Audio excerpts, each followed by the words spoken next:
नमस्कार, स्वागत है आपका इन लाइव 24 न्यूज़ चैनल में। तो चलिए शुरुआत करते हैं देश और विदेश से जुड़ी बड़ी खबरों से। लेकिन उससे पहले अगर आपने हमारे चैनल को अभी तक सब्सक्राइब नहीं किया है तो कर लीजिए और साथ ही बने बेल आइकन को प्रेस करना ना भूलिएगा, जिससे कि आपको वीडियो की नोटिफिकेशन मिलती रहेगी। तो चलिए वापस आते हैं अपनी खबरों पर। 2 लाख संक्रमितों का आंकड़ा छूने वाला देश का पहला राज्य बना महाराष्ट्र। अब तक 8,671 लोगों की हो चुकी है मौत। महाराष्ट्र सरकार के स्वास्थ्य विभाग के मुताबिक राज्य में मरीजों की कुल संख्या 1,92,900 थी, जो पिछले 24 घंटे में 7,074 नए मामले सामने आने के बाद 2,64,000 हो गई है। राज्य में एक्टिव मरीजों की अब तक की कुल संख्या 83,295 है। वहीं अब तक राज्य भर में 8,671 लोगों की कोरोना वायरस से मृत्यु हो चुकी है। पिछले 24 घंटे में पूरे राज्य में 7,074 नए मामले सामने आए हैं, जो अब तक एक दिन में सामने आने वाली सबसे बड़ी संख्या है। शुक्रवार को 295 मरीजों की मौत हुई। 295 मौतों में पूरे राज्य में पिछले 48 घंटे में कुल 124 लोगों की मौत हुई है, तो वहीं 171 मरीजों की मौत पहले दर्ज की गई है। महाराष्ट्र सरकार के स्वास्थ्य विभाग के मुताबिक मुंबई में कुल मरीजों की संख्या 83,237 तक पहुंच चुकी है। मुंबई में अब तक कुल 4,830 लोगों की मौतें हुई हैं। वहीं 3,395 मरीज ठीक भी हो चुके हैं, यानी कि अब ठीक होने वाले मरीजों की कुल संख्या 1,08,082 तक पहुंच चुकी है। पूरे कोरोना संकट में अब तक पूरे राज्य में 10,80,975 लोगों के नमूने में से 2,64,000 लोगों की रिपोर्ट पॉजिटिव आई है। राज्य में तकरीबन 5,96,038 लोगों को होम क्वारंटीन कराया गया है। वहीं 41,566 लोगों को इंस्टीट्यूशनल क्वारंटाइन में रखा गया है। स्वास्थ्य विभाग की रिपोर्ट में महाराष्ट्र में आज रिकवरी रेट 54.2% बताई गई है, जबकि राज्य की मृत्यु दर 4.33% है। कानपुर गोली कांड के बाद एक्शन में यूपी पुलिस। सुंदर भाटी समेत 4 कुख्यात गैंगस्टरों की 8 करोड़ रुपए की संपत्ति हुई कुर्क। कानपुर में हुई घटना के बाद यूपी पुलिस अधिकारियों पर ताबड़तोड़ कार्रवाई कर रही है। बिकरू गांव में विकास दुबे की संपत्ति को तबाह करने के साथ ही नोएडा में पुलिस ने सुंदर भाटी के अवैध निर्माण को भी ढहा दिया है।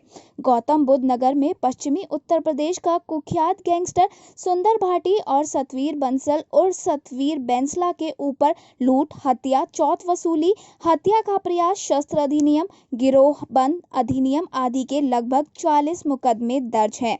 ये एक संगठित गैंग है जिसका गिरोह संख्या ID 11 है।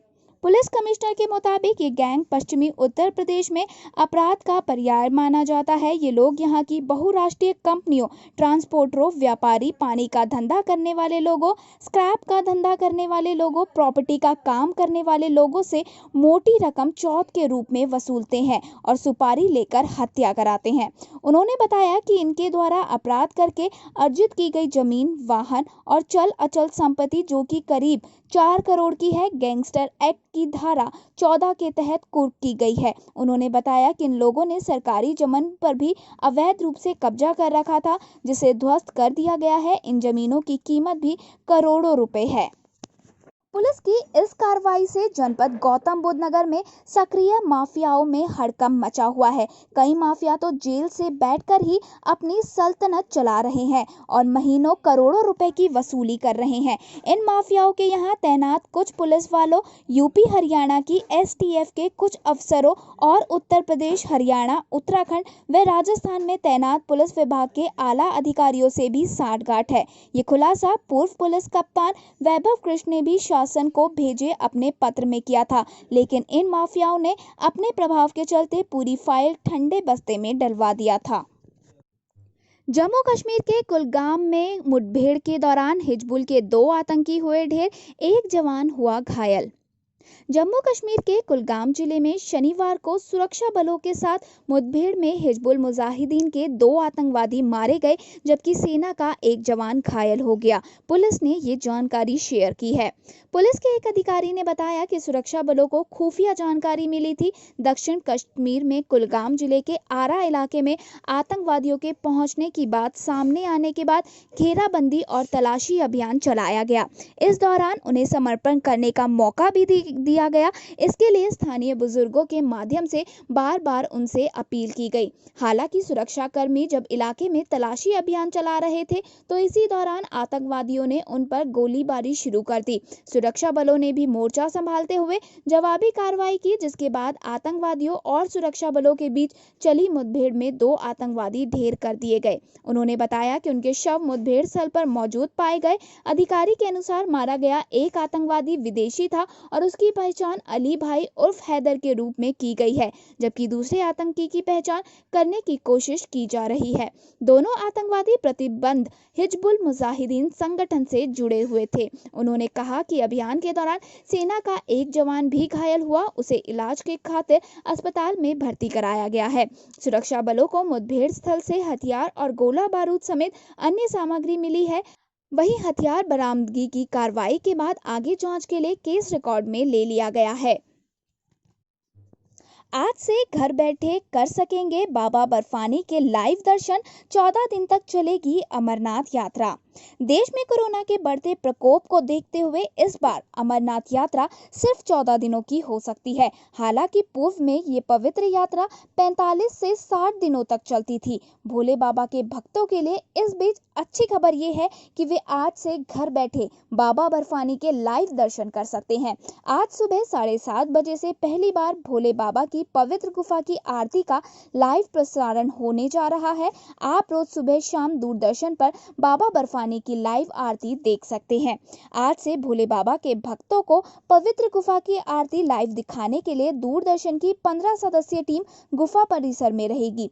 सूत्रों के अनुसार आज होने वाली विशेष पूजा में गवर्नर गिरीश चंद्र मुर्मू भी शामिल होंगे। प्रशासन से मिली जानकारी के मुताबिक इस साल अमरनाथ यात्रा के लिए कई नए नियम बनाए गए हैं।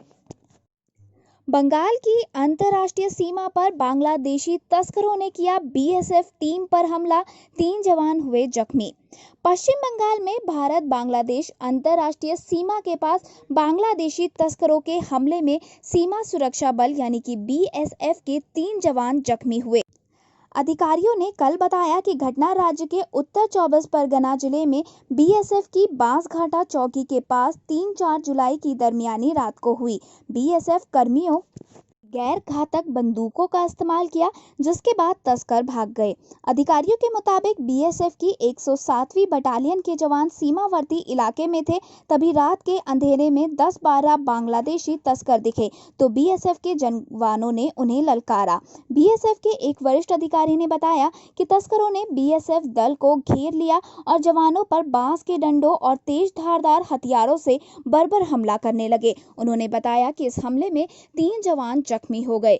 अधिकारियों ने साथ ही बताया कि कर्मियों ने गैर घातक पंप एक्शन बंदूक से आत्मरक्षा में 5 गोलियां चलाई, जिसके बाद तस्कर बांग्लादेश की तरफ भाग गए। उन्होंने बताया कि घटनास्थल से 8 किलोग्राम गांजा जब्त किया गया है, जो एक पैकेट में था। साथ ही अधिकारियों ने बताया कि समझा जाता है कि बीएसएफ जवानों की गोलाबारी में 1 या 2 हमलावर जख्मी भी हुए हैं। भारत बांग्लादेश सीमा पर अक्सर तस्करी के प्रयास होते रहते हैं और इसके कारण बीएसएफ जवान और तस्कर कई बार आमने सामने आ जाते हैं। शुक्रवार को ही बीएसएफ जवानों ने मालदा में भारत बांग्लादेश सीमा पर तस्करी की कोशिश को नाकाम किया था और एक आदमी को कफ सिरप की बोतलों के साथ गिरफ्तार भी किया था। चीन के साथ तनाव के बीच सरहद पर भारतीय वायुसेना पूरी तरह से मुस्तैद है। फॉरवर्ड एयरबेस पर लड़ाकू विमानों की तैनाती की गई है। एलएसी पर मिग 29 यूपीजी और अपाचे हेलीकॉप्टर को लैंड किया गया। दुश्मन की हर हरकत पर भारतीय वायुसेना की पूरी नजर है। फॉरवर्ड एयरबेस पर तैनात एक स्क्वाड्रन लीडर ने कहा कि यहां मौजूद सभी एयर वॉरियर्स पूरी तरह से ट्रेंड हैं। उन्होंने कहा, इस बेस पर और वायुसेना में हर एयर वॉरियर पूरी तरह से प्रशिक्षित है और सभी चुनौतियों का सामना करने में सक्षम है। हमारे जोश हमेशा ऊंचा रहा है और आकाश को गौरव से छू रहा है। वहीं वायुसेना ने एक विंग कमांडर ने कहा कि किसी भी चुनौती से निपटने के लिए हमारे पास सभी तरह के संसाधन मौजूद है। उन्होंने कहा कि भारतीय एयरफोर्स सभी तरह के ऑपरेशन, टास्क और सैन्य अभियानों के लिए अपेक्षित सहायता प्रदान करने के लिए हर पहलू से तैयार है। भारतीय वायुसेना के लड़ाकू विमान एयरबेस से लगातार उड़ान भर रहे हैं। अधिकारियों ने कहा कि वे किसी भी तरह की स्थिति से निपटने के लिए पूरी तरह से तैयार हैं। आपको बता दें कि अपाचे हेलीकॉप्टर दुनिया के सबसे ताकतवर लड़ाकू विमान में शुमार है। कांग्रेस के पूर्व प्रधानमंत्री नेहरू के बहाने पीएम मोदी को घेरा, नियंत्रण रेखा का जिक्र करते हुए कपिल सिब्बल ने कही ये बातें। नियंत्रण रेखा का जिक्र करते हुए कांग्रेस के कपिल सिब्बल ने पूर्व प्रधानमंत्री नेहरू के बहाने पीएम मोदी को घेरा। लद्दाख में नियंत्रण रेखा पर भारत चीन के बीच जारी तनाव और प्रधानमंत्री नरेंद्र मोदी के लद्दाख दौरे के एक दिन बाद कांग्रेस ने पहले प्रधानमंत्री जवाहरलाल नेहरू का हवाला देकर पीएम मोदी को निशाना साधा। कांग्रेस ने आरोप लगाया कि प्रधानमंत्री मोदी गलवान घाटी में चीनी सेना के घुसपैठ को नकारते हैं, जबकि जवाहरलाल नेहरू ने तब चीन द्वारा प्रस्तावित नियंत्रण रेखा को स्वीकार करने से मना कर दिया था। कांग्रेस ने कहा कि 1959 में चीन ने भारत को जो नियंत्रण रेखा स्वीकार करने को कहा था, उसमें भी गलवान घाटी भारत का हिस्सा थी, लेकिन अब चीन उस पर भी अपना दावा पेश कर रहा है। कांग्रेस नेता कपिल सिब्बल ने कहा कि वास्तविक नियंत्रण रेखा या LAC चीनी प्रधानमंत्री झोउ एनलाई द्वारा 1956 में गढ़ा गया था और फिर 1959 में और 1962 के युद्ध के दौरान इसके बाद दोहराया गया। भारत पर चीन के आक्रमण के बाद झोउ एनलाई ने नेहरू को एक पत्र भेजा, जिसमें भारत को 1959 की चीनी दावा लाइन को स्वीकार करने के लिए कहा और कहा कि चीन इस दावे की रेखा से 20 किलोमीटर पीछे हटने को भी तैयार है। सिब्बल के मुताबिक इसके जवाब में नेहरू के 4 नवंबर के पत्र में कहा गया कि झोउ का प्रस्ताव विजेता के फरमान की तरह है। नेहरू ने कहा, वास्तविक नियंत्रण रेखा को 20 किलोमीटर दूर करने के लिए चीनी प्रस्ताव में कोई अर्थ नहीं है। नेहरू ने कहा कि जो भी परिस्थिति आए, संघर्ष कितना भी लंबा और कठिन क्यों ना हो, भारत चीन के दावे को स्वीकार नहीं करेगा। सिब्बल ने कहा कि चीन की 1959 की रेखा ने स्पष्ट रूप से भारत में पूरी गलवान घाटी को दर्शाया था, जबकि 16 जून 2020 को चीन ने औपचारिक रूप से पहली बार संपूर्ण गलवान घाटी के लिए दावा किया। सिब्बल का आरोप है कि गलवान घाटी में चीनी घुसपैठ के बावजूद सर्वदलीय बैठक में प्रधानमंत्री मोदी ने चीनी घुसपैठ को नकार दिया। सिब्बल ने यह सवाल भी पूछा कि प्रधानमंत्री मोदी ने लद्दाख में सैनिकों को संबोधित करते हुए चीन का नाम क्यों नहीं लिया।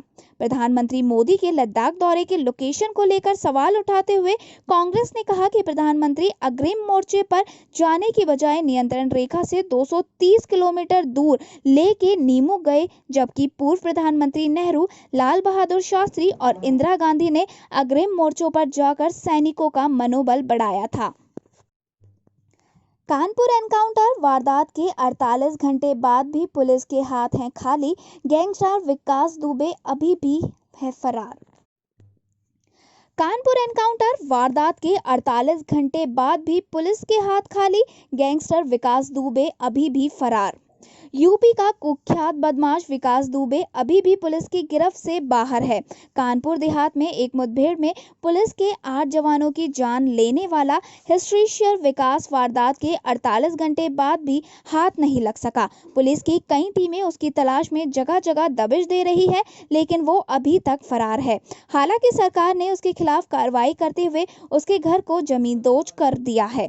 2-3 जुलाई की मध्य रात्रि को विकास दुबे को पकड़ने गई पुलिस टीम पर पहले से ही तैयार हिस्ट्रीशियर और उसके साथियों ने हमला कर दिया और पुलिस के CO समेत 8 पुलिसकर्मियों को शहीद कर दिया। इसके बाद से ही वो फरार है। पुलिस ने उसकी तलाश में उसके रिश्तेदारों से लेकर कई ठिकानों पर छापेमारी की है, लेकिन फिलहाल हाथ खाली हैं।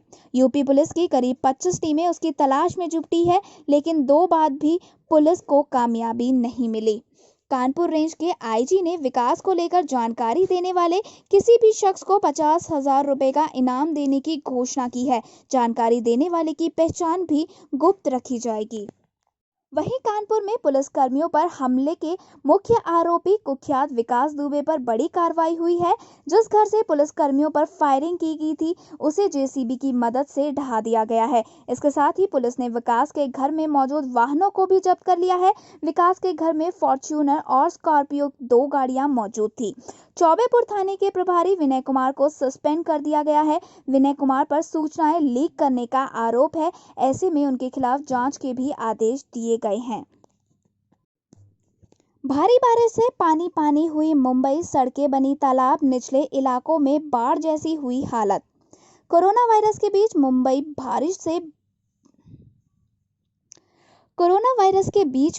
बारिश से भी बेहाल हो गई है। भारी बारिश से निचले इलाकों में बाढ़ जैसी हालात बन चुके हैं। मौसम विभाग ने अगले 24 घंटों के लिए अलर्ट जारी कर दिया है। मुंबई के साथ साथ रायगढ़, ठाणे, नासिक और पालघर में भी बारिश के लिए अलर्ट जारी कर दिया गया है। भारी बारिश ने ट्रैफिक की रफ्तार को थाम दिया है। सबवे, सड़क हो या फिर हो नाले, सब ओवरफ्लो हो चुके हैं। आने जाने के लिए लोग फुटपाथ का सहारा ले रहे हैं। वहीं लगातार बारिश से हाई टाइड का खतरा भी बना हुआ है। मछुआरों को समुद्र में जाने से मना किया गया है। सबसे बुरा हाल नाड़ा सोपाड़ा इलाके की है। सड़कों पर घुटने तक पानी भर चुका है। वहीं विले पार्ले में भी लोगों को काफी मशक्कत करनी पड़ रही है। सड़क से पानी लोगों के घरों में घुसने लगा है। भारतीय मौसम विज्ञान विभाग ने भारी बारिश की चेतावनी देते हुए कहा है कि शहर की पुरानी इमारतों को इस बारिश से खतरा हो सकता है। आईएमडी ने लोगों को घरों से बाहर निकलने से बचने की सलाह देते हुए कहा है कि अगले 1-2 दिन बारिश के कारण ट्रैफिक पर भी असर पड़ सकता है। डेरा सच्चा सौदा सिरसा के 7 अनुयायी हुए गिरफ्तार। पवित्र ग्रंथ की चोरी व बेदबी के हैं आरोप। 5 साल पुराने बरगाड़ी बेदबी मामले में संबंधित 3 घटनाओं की जांच अब डीआईजी जालंधर रेंज रणवीर सिंह खट्टड़ा की अगुवाई वाली एसआईटी को सौंप दी गई है।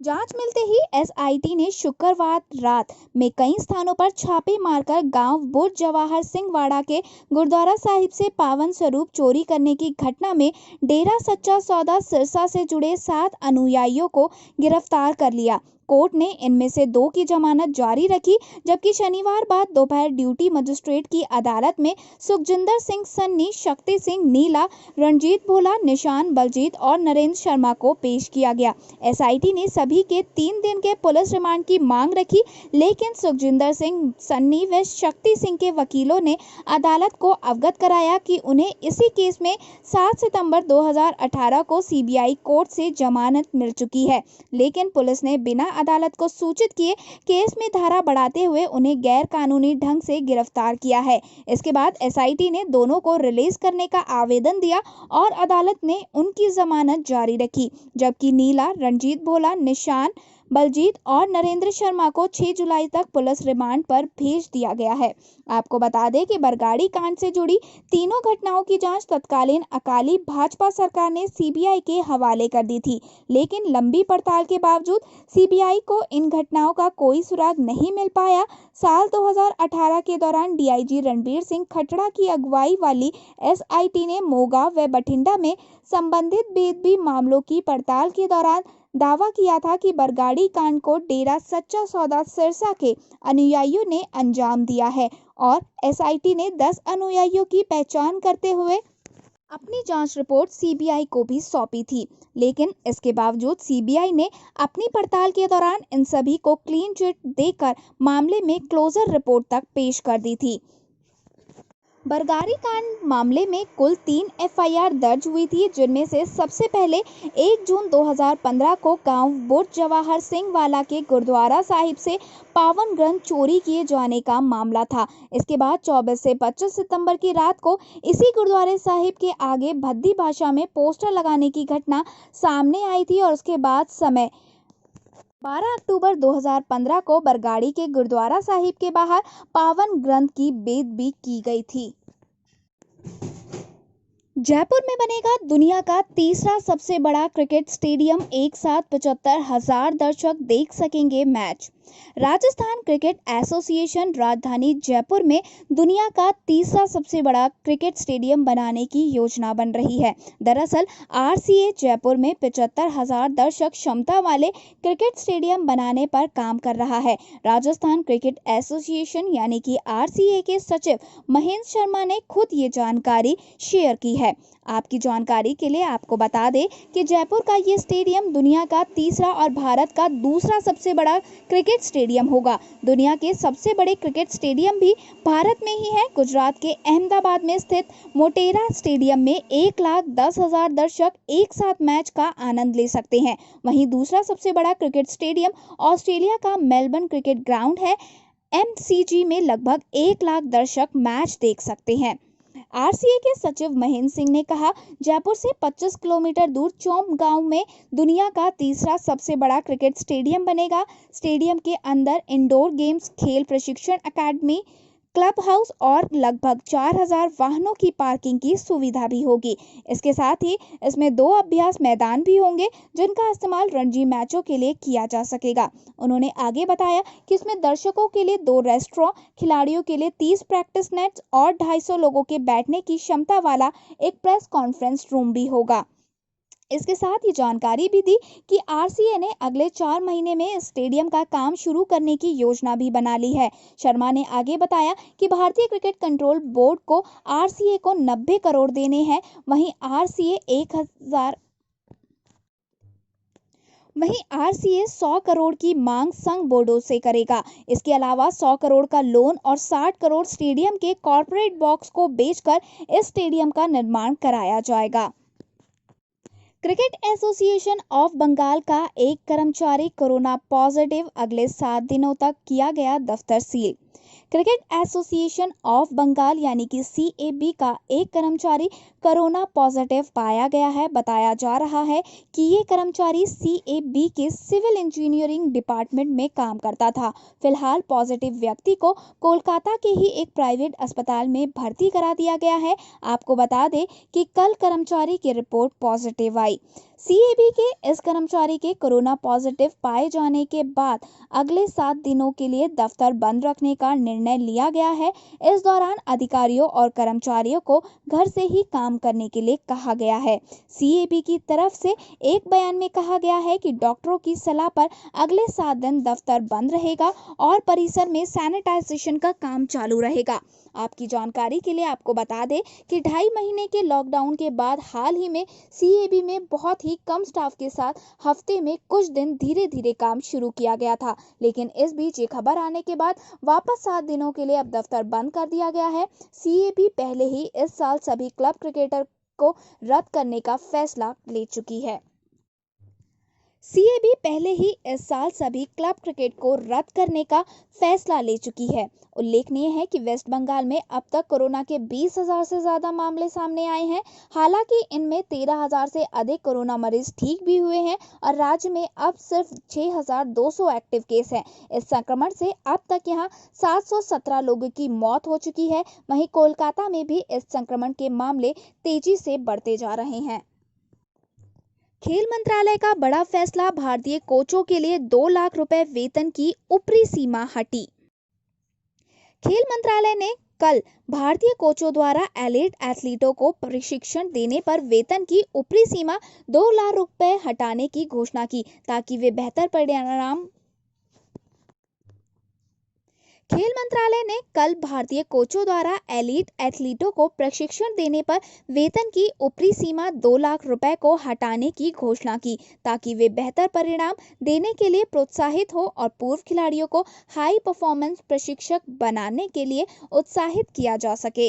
मंत्रालय ने शुक्रवार को सभी विदेशी कोचों के अनुबंध को अगले साल 30 सितंबर तक बढ़ाने का फैसला किया, जिसके बाद ये घोषणा की गई। इसके साथ ही ओलंपिक में तालमेल बैठाते हुए अब भारतीय और विदेशी कोच को 4 साल के लिए चुनने का फैसला किया गया है।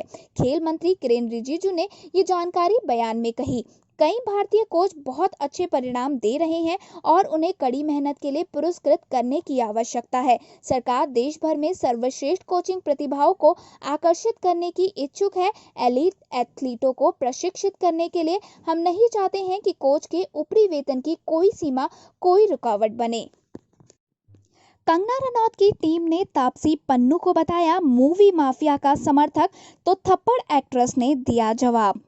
सुशांत सिंह राजपूत के सुसाइड के लिए एक्ट्रेस कंगना रनौत ने बॉलीवुड के कई बड़े फिल्म स्टार, एक्टर और प्रोडक्शन हाउस को जिम्मेदार बताया। उन्होंने इन सभी को मूवी माफिया बताया था। अब कंगना रनौत की टीम ने सोशल मीडिया पर तापसी पन्नू को मूवी माफिया का समर्थक बताया और कहा कि वो कंगना द्वारा शुरू किए गए इस आंदोलन को खत्म करना चाहती है। दरअसल कंगना रनौत की टीम ने एक यूजर्स के ट्वीट को रीट्वीट किया। इस यूजर के ट्वीट में कई न्यूज आर्टिकल के स्क्रीनशॉट्स हैं, जिसमें तापसी का कहना था कि हर चीज के लिए नेपोटिज्म को जिम्मेदार नहीं माना जा सकता और बॉलीवुड आउटसोर्स के लिए सौतेला व्यवहार नहीं करता। यूजर्स ने इसके साथ ही लिखा कि 2017 में तापसी ने कंगना पर हमला कर स्टार किड्स का बचाव करने का काम किया था। अब वो आउटसाइडर्स का मसीहा बनना चाहती है। उन्होंने दर्शकों को ब्लेम किया, लेकिन उन लोगों का नाम नहीं ले पाई जिन्होंने उन्हें रिप्लेस किया था या फिर बाहर निकाल दिया था।